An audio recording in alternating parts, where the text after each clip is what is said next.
নমস্কাৰ বন্ধুসকল, মোৰ চেনেলৰ অন্য এটি ভিডিঅ'লৈ আপোনালোক সকলোকে স্বাগতম জনালোঁ। আজি আহিলোঁ ঘৰৰ সকলো মিলি ধেমাজি জিলাত থকা হাবুঙলৈ। বহুদিনৰ মনৰ আশা আছিল আৰু সেই আশা আজি পূৰণ হ'বলৈ গৈ আছে। বহুদিনৰ আগতে হাবুঙলৈ এবাৰ আহিছোঁ, কিন্তু সেইবাৰ খুব কম সময়ৰ বাবে আহিছিলোঁ। এইবাৰ মুৰ্গী লৈ পূজা দিম বুলি আহিছোঁ। ঘৰৰ সকলোৰে মংগল কামনাৰ অৰ্থে আৰু লগতে মোৰো এটি কণমানি উইচ আছিল। ক'বলৈ গ'লে সৰু মানুহৰ কিছু সৰু উইচ থাকে, নহয় জানো বন্ধুসকল? আৰু আপোনালোক বাৰু হাবুঙলৈ আহিছেনে? যদিও বা নাই অহা, এবাৰ আহি চাই যাবহি।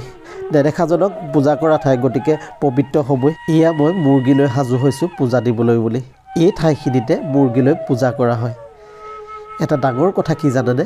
আপোনালোক যে ইয়ালৈ আহিলে মনত এটা আশা বা আপোনাৰ পূৰণ নোহোৱা সপোন, যেনে ধৰক চাকৰি, ব্যৱসায়, বাণিজ্য আদিৰ ক্ষেত্ৰত ক'ৰবাত কেতিয়াবা কেনা লাগি থাকে, নহয় জানো? তেনে ক্ষেত্ৰত হাবুঙলৈ আহিলে সুফল পোৱা যায় বুলি ভবা হয়। আৰু মই যে এয়া ষ্টেপেৰে উঠি গৈ আছোঁ, এই ঠাইতে ধূপ চাকি জ্বলাই নেদেখাজনক প্ৰাৰ্থনা কৰা হয় আৰু আমি সকলো মিলি তাত সেৱা জনালোঁ।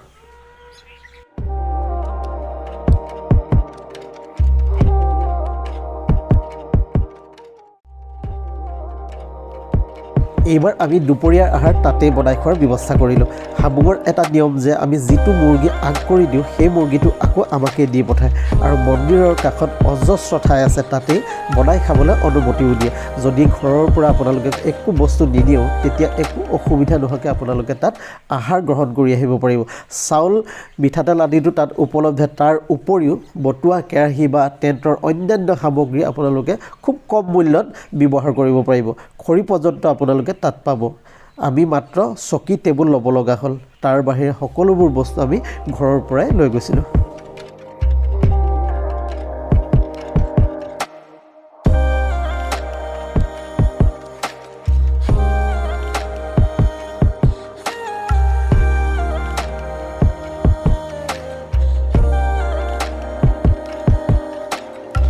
আৰু এই চাওক আমাৰ খানা ৰেডি, আৰু আমি খাবলৈ বুলি বহিলোঁ।